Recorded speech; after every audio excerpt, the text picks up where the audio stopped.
Thank you so much, Abby.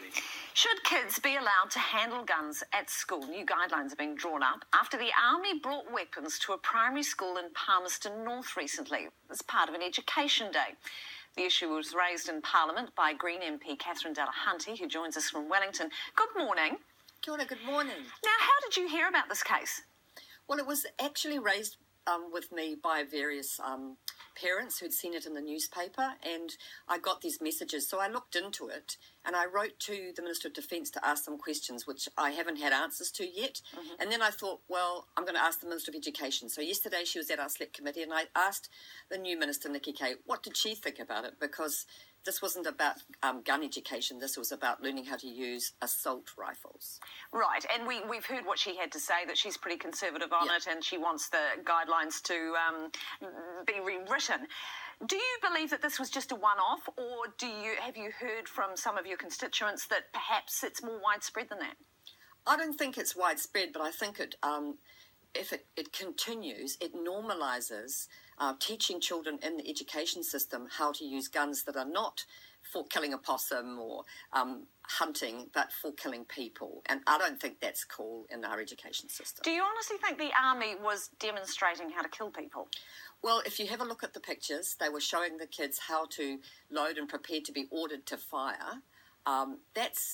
They're not shooting at animals. Why would they do that? It's just not cool to try and normalise this. Well, I think a lot of people would say it's just kids learning about the real world. I mean, the Linton Army campers in Palmerston North, those kids probably see a lot of Defence Force personnel out and about. This is the real world. The real world, which we can be proud of, is the Army going to Christchurch and helping out with the earthquakes, the Army being involved in peacemaking. The real world for our children should be about peace and resolving conflict peacefully, not learning how to load and fire at other people. That's not what primary school children should be. Okay, so just to be learning. Clear, these guns weren't loaded. Of course not. And they didn't load them, nor were they aimed at people and simulated in any way to kill people. Well, why were they teaching them to use assault rifles? I don't think they were teaching them to use them. I think they were showing them what a gun is. They work in the Defence Force. This is what we do for a job. This is part of our weaponry, part of our arsenal. I mean, look, we've been running a Facebook poll about whether this was inappropriate, and a lot of people are saying they've got no problem with it.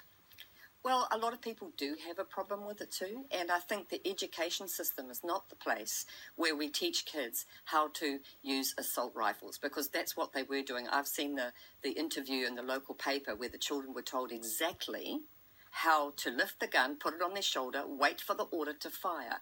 Now, we have to question what that's about. So you would say no guns in schools, no exceptions? No, I wouldn't say that. I'd say that in rural communities where I come from, we all teach our kids how to be safe around guns, but that's not what the Army were doing in this instance. Education Minister Nikki Kaye, as we said, wants a rewrite on the guidelines. What would you like to see in those guidelines?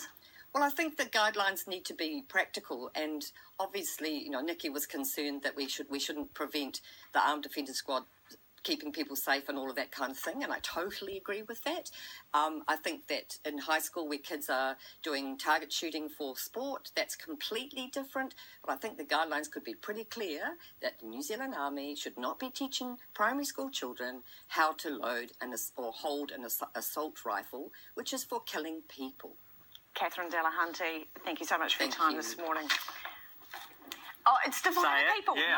No, I'm really interested, because a lot of people are not particularly concerned.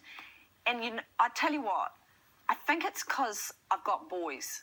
I used to be so PC about guns, and they weren't allowed any exposure to guns, and we never even had water guns in the house, and I was next level. Yeah. And then as they grew up, I realised that, particularly with boys, it's part of their DNA. They'll pick up a stick and use it as a sword. My kid picked up a banana at preschool and used it as a gun and was sent to the naughty corner. I mean, this child had never been exposed to a gun. It was in his DNA. And it's just part of their education. Yeah. I don't believe they were taught how to load them, and with the intention of firing at people. Do you know what I mean? Yeah, That was not their motivation. It was an education day. But I suppose the point is that these aren't these aren't the rifles that children are likely to encounter or shotguns that children are likely to encounter in real life. True. These are not things that they... Do you necessarily need to know how to fire a semi-automatic assault rifle? Let us know what you think. Breakfast on One is our Facebook page, breakfast@tvnz.co.nz.